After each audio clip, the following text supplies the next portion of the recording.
Bem-vindo, povo de Deus, graça e paz a vocês. E hoje o nosso tema é os impactos do pensamento secular na promoção da teologia liberal. É uma breve aula, uma aula de poucos minutos, mas eu quero trazer para vocês aqui o que foi que a teologia liberal, a promoção dessa teologia liberal no pensamento cristão como um todo, né? Então, é esse o tema da nossa aula. A teologia liberal não é uma seita ou uma denominação cristã religiosa,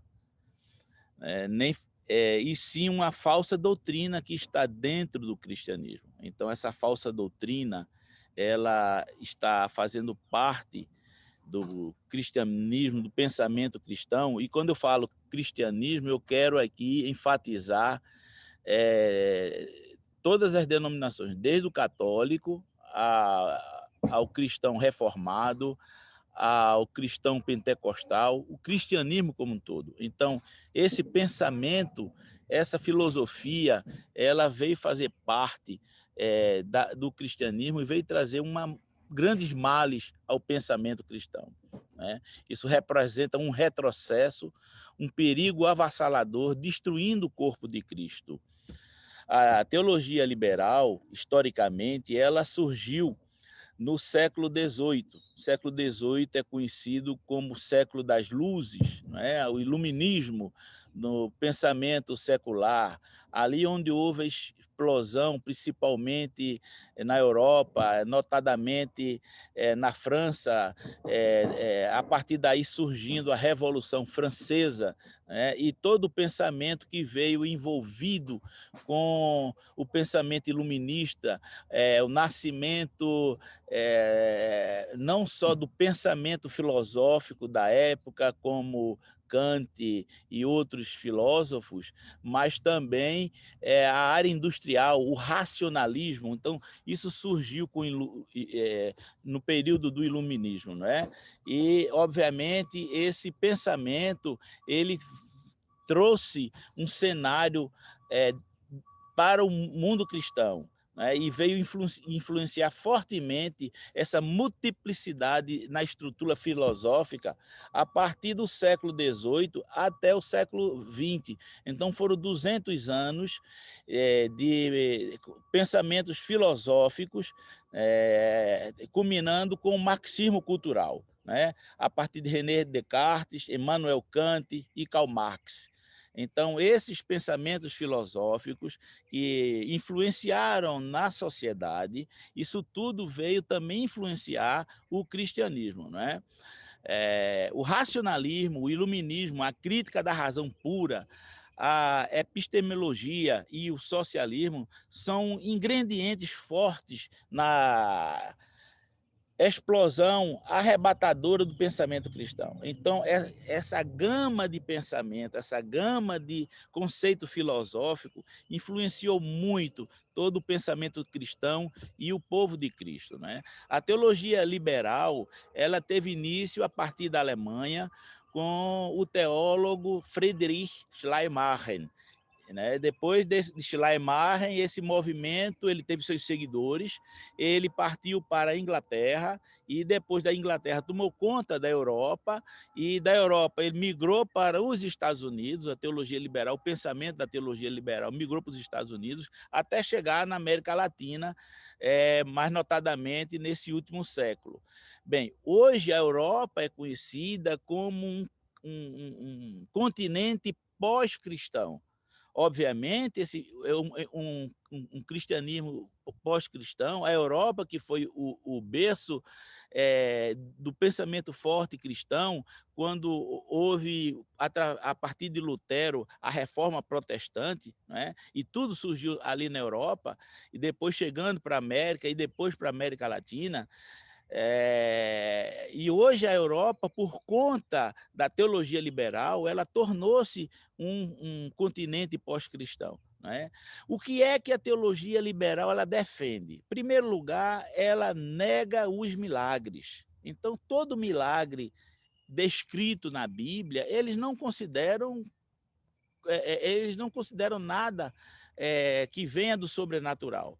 tudo tem que ser provado. Então, por exemplo, o milagre do nascimento virginal de Cristo, eles não aceitam, não acreditam.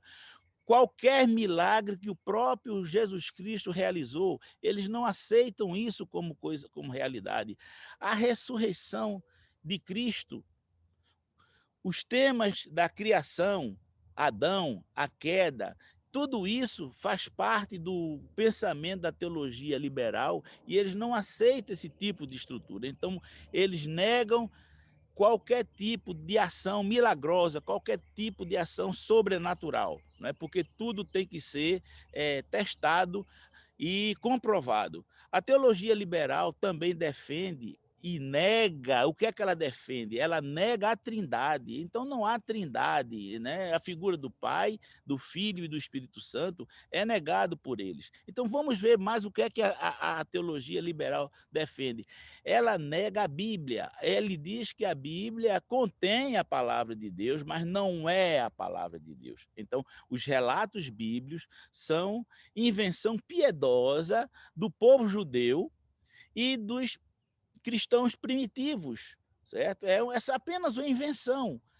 Esses são mitos e lendas oriundas de uma época pré-científica, quando não havia explicação racional e lógica para o sobrenatural. Então, eles negam qualquer tipo de narrativa bíblica onde você tenha qualquer tipo de ação sobrenatural. A Bíblia é apenas um livro escrito, um romance de conceito religioso para um povo primitivo judeu e, posteriormente, a igreja primitiva cristã. Né? E contém a palavra de Deus, mas não é a palavra inspirada de Deus. Então, é isso que a teologia liberal defende com uma série de negações, né? O negacionismo faz parte da teologia liberal, da fé cristã, dos fundamentos da sã doutrina e da fé cristã. Então, esse tipo de pensamento, ele tem atingido as igrejas como um todo, e isso vem afetar o corpo de Cristo. As escrituras passaram a ser vistas como um mero livro de reflexões humanas, certo? É um livro profundo de reflexões humanas, como você pode ter qualquer outro livro, né? Essas reflexões religiosas que contêm a palavra de Deus, né? O que a teologia liberal ainda defende? Outro grande emblema da teologia liberal é o desejo de adaptar a cultura moderna às ideias religiosas. Isso aos modos de pensar, porque há uma mudança na sociedade desde o princípio do cristianismo. Então, o que é que ocorre? O cristianismo, a cultura, ele tem que ser adaptada à moda da época. Então, não é o cristão que tem que se adaptar ao conceito do ensinamento bíblico, mas sim o cristianismo, ele tem que se modelar com a cultura da época, com a cultura da região, com a cultura vigente, entendeu? Com a antropologia. Isso tudo, essa mobilidade toda, essas adaptações todas, isso tudo vem culminar de uma forma negativa com o que diz a sã doutrina. Não é? A teologia liberal ela também defende o liberalismo teológico, não só ataca a doutrina eclesiástica, mas também toda a sociedade, na sua estrutura moral, relativizando o pecado. Então, o pecado é uma coisa relativa, entendeu? Essa questão do pecado é uma coisa que não existe na teologia liberal. Daí a gente vê tantas igrejas ditas, aspas, cristãs, fazendo casamento homoafetivo, liberando aborto, liberando toda sorte de pecados da qual é condenável pela Bíblia, não é? Então, isso tudo, essa defesa da teologia liberal para essas ações, né, como questões do aborto, eutanásia, união homoafetiva, ideologia de gênero, no ensino fundamental, quer dizer, você pega o adolescente dentro da escola pública e você já vai incutir naquela criança esses movimentos liberais, e isso com a outorga da Igreja Cristã, né? Com a outorga da Igreja Cristã, que isso vem como uma bomba dentro da sã doutrina, né? E isso passa a ser o novo normal. Esse relativismo moral, esse relativismo ético e cultural é uma exposição para desconstruir todos os valores da moral ética judaica cristã e da própria escritura sagrada. Então, isso tudo, esse conceito maléfico, esse conceito que começa com essas ideologias oriundas da filosofia, então é uma filosofia ateísta, que procura incutir dentro de uma filosofia cristã e dentro da sã doutrina. O liberalismo teológico não pode ser chamado de fé salvadora. É bom que o verdadeiro cristão possa fazer distinguir isso. Ela não é uma fé salvadora, porque o que eles defendem não é cristianismo. É uma falsa doutrina dentro da doutrina cristã. Isso destrói toda narrativa bíblica. Isso é um antagonismo dentro da sã doutrina. E isso vem culminar. Esse movimento, como é que esse movimento ele chega dentro da igreja? Em primeiro lugar, grandes seminários é ensinado isso dentro da sala de aula para os seminaristas.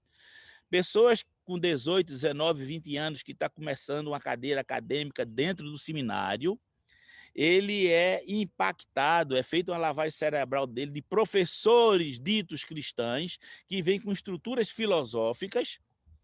Esses alunos, eles passam a aprender aquilo como certo, entendeu? E, obviamente, depois que eles se formam pastores, ele leva esses ensinamentos, onde ele foi formado dentro do seminário, ele leva isso ao púlpito, ele leva isso para a reunião familiar, ele leva isso para os grupos familiares, ele leva isso para as reuniões dentro da igreja, sejam elas pequenas ou reuniões grandes, entendeu?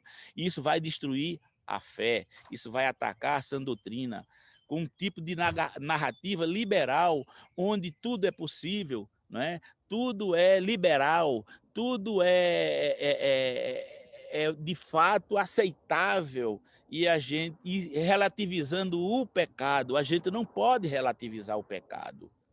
Pecado é pecado, pecado vai de encontro à vontade de Deus, né? E quebrando assim a Bíblia e como fonte de autoridade. Então, como a Bíblia não é a palavra inspirada de Deus, ela deixa de ser uma fonte de autoridade, né?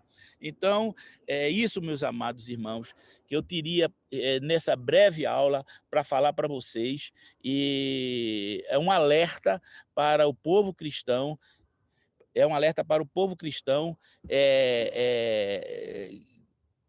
tomar conhecimento dessas coisas, tomar conhecimento de tudo isso, para que vocês fiquem atentos. Eu desejo a vocês a paz do nosso Senhor Jesus Cristo. Eu quero finalizar essa breve aula e quero que vocês tomem alerta a respeito dessas falsas verdades que têm atacado o corpo de Cristo. Que Deus o abençoe, que Deus guarde a sua família, que Deus guarde o seu ministério e que esteja atento. A palavra de Deus diz na Epístola de Judas que nós deveremos batalhar pela fé. Então, nós estamos no campo de batalha e a gente tem que batalhar em prol da sã doutrina. Glória a Deus e que Deus abençoe a todos vocês. Amém.